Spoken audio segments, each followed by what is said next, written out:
আসসালামু আলাইকুম ভিউয়ার্স। আমরা যখন আমাদের হাতের স্মার্টফোনের মাধ্যমে ভিডিও ধারণ করি তখন আমাদের হাত নড়াচড়া করার কারণে আমাদের ভিডিওটা শেকিং হয়ে যায়।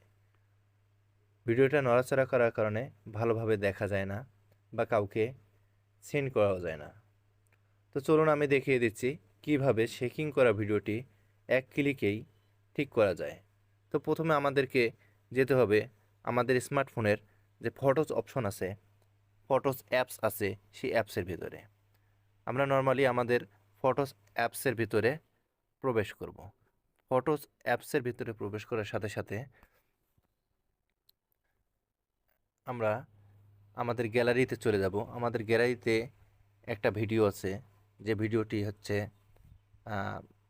22 সেকেন্ডের। এই 22 সেকেন্ডের ভিডিওটা যদি আমরা প্লে করি এখন, তাহলে দেখতে পারবো শেকিংয়ের কী অবস্থা। মানে পর্যাপ্ত পরিমাণে শেকিং রয়েছে এই ভিডিওতে। তো আমরা নর্মালি এই ভিডিওটার উপরে ট্যাপ করব। ট্যাপ করার সাথে সাথে আমরা এই ভিডিওটি ওপেন হয়ে যাবে। আপনারা দেখতে পাচ্ছেন ভিউয়ার্স যে এই ভিডিওটি কি পরিমাণে শেকিং। তো আমরা এই ভিডিওটি আমরা রানিংয়ের উপরে ঠিক করে নেব, শেকিংটা ঠিক করে নেব, নর্মাল থেকে একদম স্মার্ট ভিডিও করে নেব। তো আমরা কি করব, এই এডিট যে অপশন দেখতে পাচ্ছেন, এডিট অপশন, এই এডিট অপশনের মধ্যে কি করব, এটা ট্যাপ দেব। ট্যাপ দেওয়ার সাথে সাথে কিছুক্ষণ লোড নেবে। এখন দেখতে পাচ্ছেন আপনার লোড নেওয়া হয়ে গেছে। এখন দেখতে পাচ্ছেন আমাদের যে সাউন্ড বাটনের সাথে যে একটা অপশন আছে, এই যে এই অপশনটার মধ্যে আমরা কি করব, একটা ট্যাপ দেব। এই অপশনটার মধ্যে ট্যাপ দেওয়ার সাথে সাথে আমাদের এখানে স্টেবিলাইজিং হচ্ছে। স্টেবিলাইজিংয়ের মাধ্যমে কি হচ্ছে, শেকিং ভাবটা আর থাকবে না। তো একটু পরেই আমাদের ভিডিওটা প্রসেসিং হয়ে যাবে।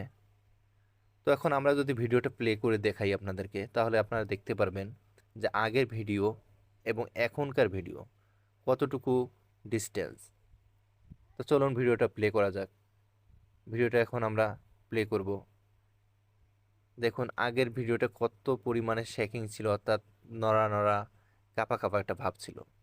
এটা কাঁপা কাঁপা ভাব ছিল, শেকিং ছিল। এখন কিন্তু সেই শেকিংটা নাই। অর্থাৎ আমাদের এই যে গুগল ফটোস আছে, এই ফটোসের মাধ্যমে আমরা কি করতে পারি, একটা নর্মাল ভিডিওকে প্রফেশনাল একটা ভিডিও হিসেবে এডিট করে নিতে পারি।